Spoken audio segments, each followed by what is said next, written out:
ರಾಜ್ಯ ಸರ್ಕಾರದ ವಿರುದ್ಧ ಬಿಜೆಪಿ ನಾಯಕಿ ಶಕುಂತಲಾ ಮತ್ತೆ ಟ್ವೀಟ್ ವಾರ್ ಮುಂದುವರೆಸಿದ್ದಾರೆ. ಮೊನ್ನೆಯಷ್ಟೇ ಉಡುಪಿ ಪ್ರಕರಣಕ್ಕೆ ಸಂಬಂಧಪಟ್ಟಂತೆ ಕಾಂಗ್ರೆಸ್ ಮಾಡಿದ ಟ್ವೀಟ್ ಅನ್ನು ರೀಟ್ವೀಟ್ ಮಾಡುವ ಸಂದರ್ಭದಲ್ಲಿ ಸಿದ್ದರಾಮಯ್ಯ ಅವರ ಕುಟುಂಬಸ್ಥರ ವಿಚಾರ ಪ್ರಸ್ತಾಪ ಮಾಡಿದ್ರು ಅಂತ ಹೇಳಿ ಶಕುಂತಲಾ ಅವರನ್ನ ಅರೆಸ್ಟ್ ಮಾಡಲಾಗಿತ್ತು. ಅದಾದ ನಂತರದಲ್ಲಿ ಅವರು ಸ್ಟೇಷನ್ ಬೇಲ್ ಪಡೆದುಕೊಂಡು ಆಚೆ ಕೂಡ ಬಂದಿದ್ದಾರೆ. ಇದಾದ ಬಳಿಕ ಮತ್ತೆ ವಾಗ್ದಾಳಿ ಮುಂದುವರೆಸಿದ್ದಾರೆ. ಲಜ್ಜೆಗಟ್ಟ ಸರ್ಕಾರ ಅಂತ ಹೇಳಿ ನೇರವಾಗಿ ವಾಗ್ದಾಳಿ ಮಾಡಿದ್ದಾರೆ ತಮ್ಮ ಸೋಷಿಯಲ್ ಮೀಡಿಯಾ ಪ್ಲಾಟ್ಫಾರ್ಮ್ ಅಲ್ಲಿ. ಬಿಜೆಪಿ ನಾಯಕಿ ಶಕುಂತಲಾ ಆ ಮೂಲಕ ಟ್ವೀಟ್ ವಾರ್ ಅನ್ನ ಮುಂದುವರೆಸಿದ್ದಾರೆ. ಸರ್ಕಾರ ಹಾಗೆ ಸಿಎಂ ಧೋರಣೆ ವಿರುದ್ಧ ಮಾತನಾಡಿದರೆ ಬಂಧಿಸೋಕೆ ಆದೇಶವನ್ನ ನೀಡ್ತಾರೆ. ಮಹಿಳೆ ಅಂತಲೂ ಕೂಡ ನೋಡದೆ ಮನೆಗೆ ದಾಳಿ ಮಾಡಿಸ್ತಾರೆ. ಹಿಟ್ಲರ್ ಸರ್ಕಾರ ಅಂತ ನಿರೂಪಿಸಿದೆ ಕಾಂಗ್ರೆಸ್ ಸರ್ಕಾರ ಅಂತ ಶಕುಂತಲಾ ತಮ್ಮ ಟ್ವಿಟರ್ ನಲ್ಲಿ ಬರೆದುಕೊಂಡಿದ್ದಾರೆ. ಟ್ವೀಟ್ ಅನ್ನ ಕೂಡ ತಾವು ಗಮನಿಸ್ತಿದ್ದೀರಿ. ಅಂತೂ ಕೊನೆಗೂ ತಮ್ಮದು ಹಿಟ್ಲರ್ ಸರ್ಕಾರ ಅಂತ ನಿರೂಪಿಸದೆ ಕಾಂಗ್ರೆಸ್ ಸರ್ಕಾರ ಅಂತ ಹೇಳಿ ಮತ್ತೆ ವಾಗ್ದಾಳಿಯನ್ನ ಮುಂದುವರೆಸಿದ್ದಾರೆ ಬಿಜೆಪಿ ನಾಯಕಿ ಶಕುಂತಲಾ. ಮತ್ತೊಂದು ಕಡೆ ಪರಮೇಶ್ವರ್ಗೆ ಗೃಹ ಇಲಾಖೆಯಿಂದ ಮುಕ್ತಿ ಕೊಡಿಸಬೇಕು ಅಂತ ಹೇಳಿ ವಾಗ್ದಾಳಿಯನ್ನ ಅದೇ ಸೋಷಿಯಲ್ ಮೀಡಿಯಾ ಪ್ಲಾಟ್ಫಾರ್ಮ್ ಅಲ್ಲಿ ಮಾಡಿದ್ದಾರೆ ಬಿಜೆಪಿಯ ಯತ್ನಾಳ್. ಪರಮೇಶ್ವರ್ ಅವರಿಗೆ ಆದಷ್ಟು ಬೇಗ ಗೃಹ ಇಲಾಖೆಯಿಂದ ಮುಕ್ತಿಯನ್ನ ಕೊಡಬೇಕು, ಪರಮೇಶ್ವರ್ ಅವರಿಗೆ ಗೃಹ ಖಾತೆ ಬದಲು ಬೇರೆ ಖಾತೆಯನ್ನ ನೀಡಬೇಕು. ಶಂಕಿತ ಉಗ್ರರ ಬಗ್ಗೆ ಪರಮೇಶ್ವರ್ ಅವರ ಹೇಳಿಕೆಯನ್ನ ಉಲ್ಲೇಖಿಸಿ ಯತ್ನಾಳ್ ಟ್ವೀಟ್ ಮಾಡಿದ್ದಾರೆ. ಇನ್ನು ಶಂಕಿತ ಉಗ್ರರು ಬೆಂಗಳೂರಿನಲ್ಲಿ 5 ಸೆರೆ ಸಿಕ್ಕ ಸಂದರ್ಭದಲ್ಲಿ ಈಗಲೇ ಅವರನ್ನ ಉಗ್ರಗಾಮಿಗಳು ಅಥವಾ ಟೆರರಿಸ್ಟ್ಗಳು ಅಂತ ಹೇಳಿ ಕರೆಯಲಿಕ್ಕೆ ಸಾಧ್ಯ ಆಗೋದಿಲ್ಲ ಅನ್ನೋ ಗೃಹ ಸಚಿವರ ಹೇಳಿಕೆಯನ್ನ ಆಧರಿಸಿ ಈ ಒಂದು ಟ್ವೀಟ್ ಮಾಡಿದ್ದಾರೆ. ನಾಚಿಕೆ ಆಗಬೇಕು, ಇನ್ನೆಷ್ಟು ಕಾಲಿಗೆ ಬೀಳ್ತೀರಿ ಮತಕ್ಕೋಸ್ಕರ ಅಂತ ಹೇಳಿ ನೇರವಾಗಿ ವಾಗ್ದಾಳಿ ನಡೆಸಿದ್ದಾರೆ ಯತ್ನಾಳ್. ಅವರು ಉಗ್ರವಾದಿಗಳೇ, ನೀವು ಅವರ ಸಮರ್ಥಕರಾಗಬೇಡಿ. ಶಂಕಿತ ಉಗ್ರರ ಬಗ್ಗೆ ಪರಮೇಶ್ವರ್ ಅವರ ಹೇಳಿಕೆಯನ್ನ ಉಲ್ಲೇಖಿಸಿ ಯತ್ನಾಳ್ ಟ್ವೀಟ್ ನಲ್ಲಿ ಕಿಡಿಕಾರಿದ್ದಾರೆ. ಈ ಹಿಂದೆ ಶಂಕಿತ ಉಗ್ರರನ್ನ ಸದ್ಯಕ್ಕೆ ಉಗ್ರವಾದಿಗಳು ಅಂತ ಕರೆಯೋದಕ್ಕೆ ಆಗೋದಿಲ್ಲ ಅಂತ ಹೇಳಿದ್ರು ಗೃಹ ಸಚಿವ ಡಾಕ್ಟರ್ ಜಿ ಪರಮೇಶ್ವರ್.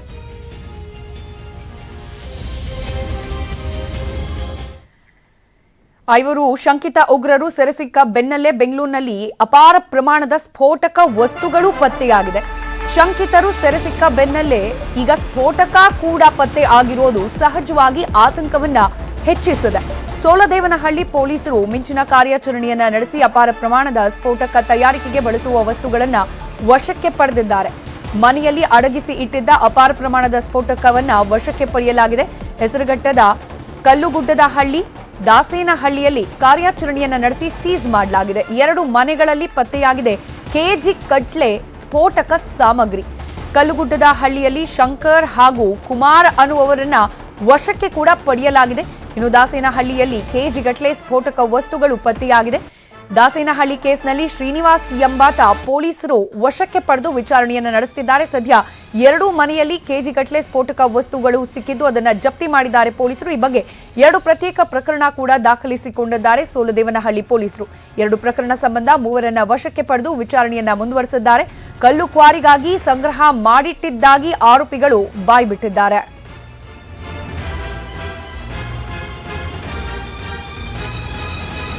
ಸೀಸ್ ಮಾಡಲಾದ ಸ್ಫೋಟಕ ತಯಾರಿಕೆಗೆ ಬಳಸಲಾಗುವ ವಸ್ತು ಹಾಗೆ ಮತ್ತೊಂದು ಕಡೆಯಲ್ಲಿ 3 ಏನು ಪ್ರತ್ಯೇಕವಾಗಿ 2 ಪ್ರಕರಣಕ್ಕೆ ಸಂಬಂಧಪಟ್ಟಂತೆ ವಶಕ್ಕೆ ಪಡೆಯಲಾಗಿದೆ. ಅವರ ಭಾವಚಿತ್ರಗಳನ್ನ ಕೂಡ ಗಮನಿಸ್ತಾ ಇದ್ದೀವಿ. ವಿಚಾರಣೆ ಸಂದರ್ಭದಲ್ಲಿ ಇದು ಕಲ್ಲು ಕ್ವಾರಿ ಕೆಲಸಕ್ಕೋಸ್ಕರ ಬಳಕೆ ಮಾಡಿಕೊಳ್ಳಿಕ್ಕೆ ತಂದು ಇಡಲಾಗಿತ್ತು ಅಂತ ಹೇಳಲಾಗ್ತಿದೆಯಾದರೂ ಕೂಡ ಬೆಂಗಳೂರಿನಲ್ಲಿ ಇತ್ತೀಚೆಗೆ ನಡೀತಾ ಇರುವ ಕೆಲ ಕ್ರೈಮ್ ಆಕ್ಟಿವಿಟಿಗಳನ್ನ ಗಮನಿಸಿದಾಗ ಆತಂಕ ಸಹಜವಾಗಿ ಹೆಚ್ಚಾಗುತ್ತೆ. ಅದರಲ್ಲೂ 5 ಶಂಕಿತ ಉಗ್ರರು ಅವರ ಬಳಿಯಲ್ಲಿ ಸಿಕ್ಕ ವಸ್ತುಗಳು, ಅದರಲ್ಲೂ ಸ್ಫೋಟಕಗಳು, ಅದಕ್ಕೂ ಇದಕ್ಕೂ ಏನಾದರೂ ಲಿಂಕ್ ಇದೆಯಾ ಅನ್ನೋ ಆಂಗಲ್ ನಲ್ಲೂ ಕೂಡ ನೋ ಡೌಟ್ ಪೊಲೀಸರು ತನಿಖೆಯನ್ನ ನಡೆಸುವ ಎಲ್ಲಾ ಸಾಧ್ಯತೆಗಳು. ಸದ್ಯಕ್ಕೆ ಪ್ರಾಥಮಿಕ ಹಂತವಾಗಿ ಲಭ್ಯವಾಗಿರುವ ಮಾಹಿತಿ ಕಲ್ಲು ಕ್ವಾರಿ ಕೆಲಸಕ್ಕೋಸ್ಕರ ಇದನ್ನ ತಂದಿಟ್ಟಿದ್ವಿ ಅಂತ ಹೇಳಿ ಸದ್ಯಕ್ಕೆ ವಶಕ್ಕೆ ಪಡೆಯಲಾಗಿರುವ ಆರೋಪಿಗಳು ಸ್ಪಷ್ಟನೆಯನ್ನ ನೀಡಿದ್ದಾರೆ ಅನ್ನೋ ಮಾಹಿತಿ ಲಭ್ಯವಾಗಿದೆ. ಮತ್ತಷ್ಟು ಡೀಟೇಲ್ಸ್ ಕೊಡ್ತಾರೆ ನಮ್ಮ ಪ್ರತಿನಿಧಿ ಮಂಜುನಾಥ್ ಚಂದ್ರ ಲೈವ್ ಕನೆಕ್ಟೆಡ್ ಇದ್ದಾರೆ. ಮಂಜುನಾಥ್, ಸಹಜವಾಗಿ ಆತಂಕ ಹಾಗೆ ಅನುಮಾನ ಮೂಡುತ್ತೆ. ಮೊನ್ನೆಯಷ್ಟೇ ಶಂಕಿತ ಉಗ್ರರು 5ರನ್ನ ಬಂಧಿಸಲಾಗಿರೋದು, ಸ್ಫೋಟಕಗಳನ್ನ ಕೂಡ ವಶಕ್ಕೆ ಪಡೆದಿರೋದು, ಅದಕ್ಕೂ ಇದಕ್ಕೂ ಲಿಂಕ್ ಇದೆಯಾ ಅನ್ನೋ ಆತಂಕ. ಬಟ್ ಸದ್ಯಕ್ಕೆ ಪ್ರಾಥಮಿಕವಾಗಿ ಸಿಗ್ತಾ ಇರುವ ಮಾಹಿತಿ ಏನು, ಹಾಗೆ ಪೊಲೀಸರು ಏನ್ ಹೇಳ್ತಿದ್ದಾರೆ ಈ ಸ್ಫೋಟಕಗಳನ್ನ ಅಥವಾ ಸ್ಫೋಟಕ ಮಾಡ್ಲಿಕ್ಕೆ ಬಳಸುವ ವಸ್ತುಗಳನ್ನ ಸೀಸ್ ಮಾಡಿರೋ ಬಗ್ಗೆ?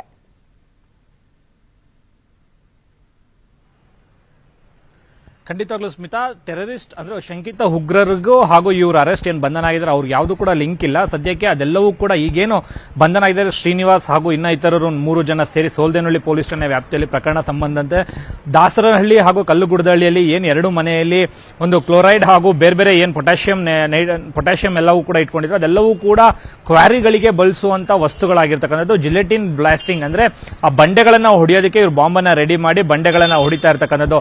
ಆ ರೀತಿಯಾಗಿ ತನಿಖೆಯಲ್ಲಿ ಕಂಡು ಬರ್ತಾ ಇರ್ತಕ್ಕಂಥದ್ದು. ಜೊತೆಗೆ ಶಂಕಿತ ಉಗ್ರರಿಗೂ ಇವರಿಗೆ ಯಾವುದೇ ರೀತಿಯಾದಂತಹ ಒಂದು ಕಾಂಟ್ಯಾಕ್ಟ್ ಅಲ್ಲಿ ಇಲ್ಲ. ಸದ್ಯಕ್ಕೆ ತನಿಖೆ ಕೂಡ ಮಾಡಿರ್ತಕ್ಕಂಥ ಸೋಲ್ದೇನಹಳ್ಳಿ ಪೊಲೀಸರು. ಅದರ ಜೊತೆಗೆ ಇನ್ನೊಂದು ವಿಚಾರ ಏನಂತಂದ್ರೆ ಇವರೆಲ್ಲರೂ ಕೂಡ ಯಾವುದೇ ರೀತಿಯ ಒಂದು ಪರ್ಮಿಷನ್ ಇಲ್ಲದೆ ಮನೆಯಲ್ಲಿ ಸಾಕಷ್ಟು ಪೊಟ್ಯಾಷಿಯಂಗಳನ್ನ ಹಾಗೂ ನೈಟ್ರೇಟ್ ಗಳನ್ನ ಇಟ್ಕೊಂಡಿರ್ತಕ್ಕಂಥದ್ದು. ಸುಮಾರು ಕೆಜಿ ಗಟ್ಟಲೆ ಈಗಾಗಲೇ ಪೊಲೀಸರು ವಶಪಡಿಸಿಕೊಂಡಿರ್ತಕ್ಕಂಥದ್ದು.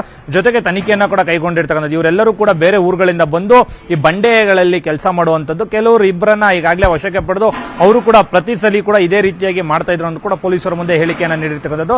ಜೊತೆಗೆ ಇದೆಲ್ಲವೂ ಕೂಡ ಅಂದ್ರೆ ಬೆಟ್ಟಲ್ಸೂರ್ ಆಗಿರ್ಬೋದು ಮತ್ತೆ ಹೆಸರುಘಟ್ಟದಿಂದ ಆ ಕಡೆಗೆ ಏನ್ ಬಂಡೆ ಕ್ವಾರಿಗಳಿದಾವೆ ಅಲ್ಲೆಲ್ಲವೂ ಕೂಡ ಈ ಜಿಲೆಟಿನ್ ಗಳಿಗೆ ಬಳಸುವಂತ ರಾಸಾಯನಿಕ ಪದಾರ್ಥಗಳು ಅನ್ನೋದು ಕೂಡ ಗೊತ್ತಾಗಿರ್ತಕ್ಕಂಥದ್ದು. ಸೊ ರೈಟ್, ಧನ್ಯವಾದ ಮಂಜುನಾಥ್ ಮಾಹಿತಿಗಾಗಿ.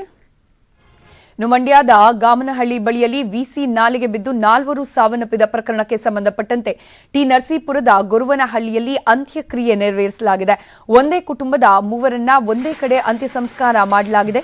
ಸಂಜನಾ, ರೇಖಾ, ಮಮತಾ ಅವರ ಅಂತ್ಯಕ್ರಿಯೆಗೆ 100 ಜನ ಆಗಮಿಸಿದ್ರು. ಕುಟುಂಬಸ್ಥರಲ್ಲಿ ಶೋಕ ಮಡುಗಟ್ಟಿದೆ.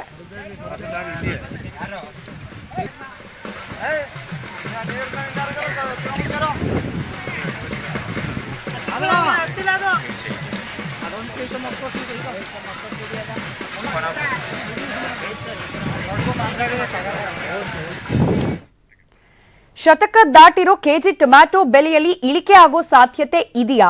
ಈ ಬಗ್ಗೆ ಡೀಟೇಲ್ ರಿಪೋರ್ಟ್ ನಿಮ್ಮ ಮುಂದೆ ಇಡ್ತೀವಿ ಬ್ರೇಕ್ನ ನಂತರ.